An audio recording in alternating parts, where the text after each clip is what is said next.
Olá aos nossos alunos da Logos Ensino Superior Teologia. Vocês estão agora dentro da aula dupla número 7, que é a aula 13 e 14.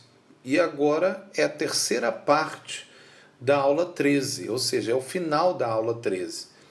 E a terceira parte da aula dupla 7. Nós estamos no quarto encontro e estamos trabalhando com a disciplina Introdução à Bíblia, que é do ramo da teologia sistemática. Mais especificamente, trabalhando a doutrina da Bíblia, que é bibliologia, mas também trabalhamos a introdução à própria teologia. Bom, nós estávamos falando sobre a questão do contexto histórico e trabalhamos então a civilização judaica. Agora vamos trabalhar mais dentro da civilização cristã. Lembrando que a atual civilização judaica é uma civilização misturada. Não é a civilização do tempo de Jesus. Se você for lá em Israel, você vai ver um outro tipo de civilização, que basicamente não tem muito a ver com a realidade do tempo de Jesus. Talvez você possa achar algum ambiente nômade, alguma coisa assim, mas é muito difícil ter algo que seja parecido com os tempos históricos antigos que a Bíblia nos relata. Até porque a tecnologia mudou, né? A civilização mudou. A civilização cristã tem suas bases no judaísmo como religião, mas também na cultura judaica. Mas ela foi influenciada, a civilização cristã, pelas muitas culturas dos povos que foram evangelizados e então entraram para este grupo que Jesus chamou de igreja. A base da civilização cristã atual, querendo ou não, tem, sem dúvida, o aspecto judaico, mas também tem um aspecto católico. Ou seja, para os idos dos anos 300, com aquela pretensa conversão do imperador romano Constantino, o império começou a se voltar, né, ao cristianismo, mas foi só lá para o ano 400, né, em que o império realmente teve oficialmente a religião cristã como a religião do império, e ela dominou todo o império romano. E naquela época, então, formou-se uma estrutura do império, autorizada pelo império, que seria aquela que iria controlar a religião nova, que naquela época ainda era considerada como uma seita judaica, mas que já estava agora com o nome de cristãos, né? E aí nasceu essa estrutura chamada Igreja Católica, que significa universal, Apostólica, que é dos apóstolos, e Romana, que é do Império Romano. E sem dúvida, querendo ou não, todas as igrejas cristãs do mundo, de um certo sentido, têm uma influência daquilo que foi essa estrutura que nasceu lá nos anos 400, né? Então nós temos uma influência judaica, mas temos uma influência católica. Na verdade, a influência católica é muito judaica. É só fazer um estudo histórico que você vai verificar isso. Mais tarde, veja aí o slide, os evangélicos, que foram oriundos, né, dos protestantes, ou seja, da reforma protestante, né, aqueles que em 1500 deixaram a estrutura católica e formaram novas estruturas, que hoje nós chamamos até de igrejas históricas, né, eram chamados de protestantes e hoje são mais chamados de evangélicos. Mas os evangélicos ou protestantes foram modificados pelo movimento da reforma, lá dos idos de 1500. Mas como essa civilização foi construída? Nós vemos claramente uma diferença entre a civilização influenciada pelo catolicismo e a civilização cristã foi influenciada pelos reformados ou protestantes, ou hoje evangélicos. A consolidação da civilização cristã foi o resultado da destruição da civilização romana pelos bárbaros, que é aqueles povos que acabaram destruindo o Império Romano. Após esse acontecimento, o que restou praticamente foi um povo cristão, que ainda manteve muito da civilização romana, ou grego-romana, como nós muitas vezes falamos, porque teve o Império Romano, que foi também base do Império, quer dizer, o Império Grego, que foi base do Império Romano. O que ocorreu durante essa transição da civilização romana para a cristã? Chaplin, no seu livro de 1997, diz o seguinte: quando a civilização romana da Europa Ocidental foi destruída pelos bárbaros invasores, a própria cidade de Roma foi saqueada por Átila, o Godo, é uma tribo, né? A tribo Goda, em 410 d.C. A Igreja Cristã tornou-se a única patrocinadora dos valores da civilização grego-romana que restaram no Ocidente europeu e durante 1000 anos ocupou esse papel.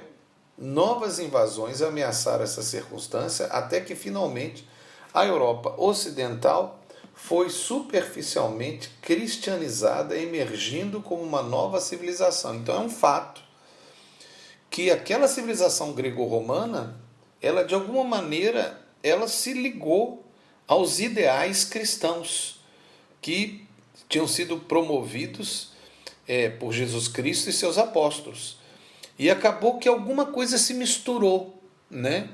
E até hoje nós temos que refazer a nossa análise para ver o que é algo que não é cristão, mas é parecido com o cristão na civilização grego-romana. A grande questão a tentar resolver é se houve mesmo progresso enquanto a igreja tinha supostamente o poder tanto da esfera religiosa e, de certo modo, na esfera política. Esse período, infelizmente, eu não coloquei aí, mas infelizmente, ficou conhecido como período das trevas. E isso bastaria para entender que o progresso espiritual da igreja não há grande coisa, mas que então se deve declarar como proveitoso. É um fato a se pensar. Foi um período chamado período das trevas, né, em que se negou muito do cientificismo, né, grego-romano para uma busca de fé. Né, e a fé então se tornou mais importante até do que a lógica, né, que Aristóteles, Platão, Sócrates, né, na filosofia grega tanto falavam. No entanto, teve também muito da entrada dessa filosofia dentro da igreja. Né? Nós sabemos que Agostinho era altamente platonista. A igreja nessa época construiu a sua teologia, que até hoje nos influencia. Será que ela não foi influenciada pelo paganismo? Pela filosofia grego-romana?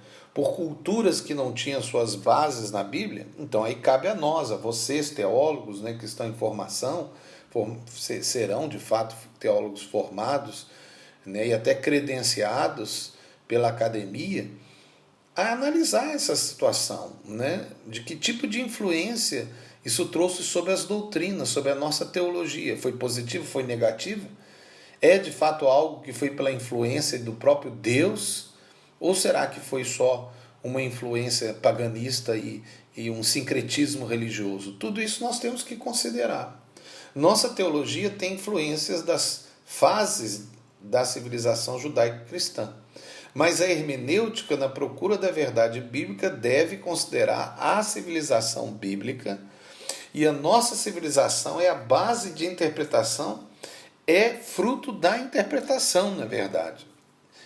Não tem jeito de pensar que nossa teologia não tem influência de nós mesmos, da nossa cultura, da nossa cosmovisão, da influência histórica que a própria teologia teve nos estudos das doutrinas. Hoje, há um movimento forte na teologia para reconstruir a teologia, considerando a diversificação cultural, o retorno às bases culturais e filosóficas judaicas, quer dizer, uma aproximação de novo a Israel, como tem acontecido principalmente o movimento pentecostal, é um dos que mais tem permitido, né, a aproximação de novo com o conhecimento judaico e até mesmo com o povo judeu, né, porque a Igreja Católica fez esse afastamento a ponto de colocar até na Inquisição de que os judeus eram um povo maldito, e até mesmo de construir uma doutrina que é a doutrina da substituição, né, como se Deus tivesse negado Israel, como se fosse o Judas negado, né? Mas hoje já mudou muito isso, principalmente por causa de nós, que somos oriundos do movimento pentecostal. Mas consideramos então a diversificação cultural, são várias culturas com vários pensamentos, e hoje a igreja está em todo lado do mundo.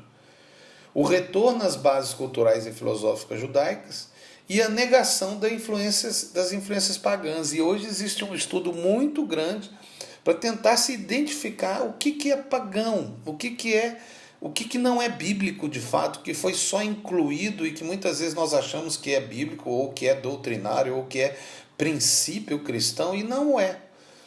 Por exemplo, a democracia, ela é cristã? Não, ela não é cristã em si, né? Ela é um pensamento que pode ser considerado um bom pensamento, mas biblicamente falando, a democracia não é cristã, nem é bíblica, porque a Bíblia ela é teocrática e não democrática, né? Então muitas vezes a gente confunde, mas democracia é cristã. Não, não é isso. O cristianismo pode viver até mesmo dentro de uma monarquia, até absolutista, não importa, porque a Bíblia não fala que tem que ser assim. Agora, é um fato que os países protestantes, eles defenderam a democracia e têm procurado influenciar o mundo inteiro com essa proposta.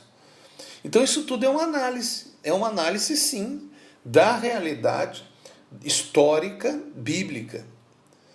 Podemos então entrar num ambiente de discussão, que nós vamos ter ainda uma aula só para discussão sobre isso, tá? Principalmente lá no campo da apologética cristã, que vai ser uma outra disciplina que vocês vão ter, que é do campo da ciência da religião. Mas nós podemos entrar num ambiente de intolerância ou de tolerância, e a reconstrução da teologia. E é sobre isso que eu quero falar na próxima parte, na verdade, na próxima aula, né? Porque nós estamos a terminar agora a nossa 13ª aula e a metade da aula dupla, né? Em que nós vamos agora entrar nessa ideia de reconstrução da teologia. A teologia pode ser reconstruída? Pense bem. Ou será que a teologia ela já está fechada? É um fato que a cultura modifica a cosmovisão e muitas vezes modifica a interpretação, ou seja, a hermenêutica. A hermenêutica é a interpretação. É o termo só utilizado para interpretação.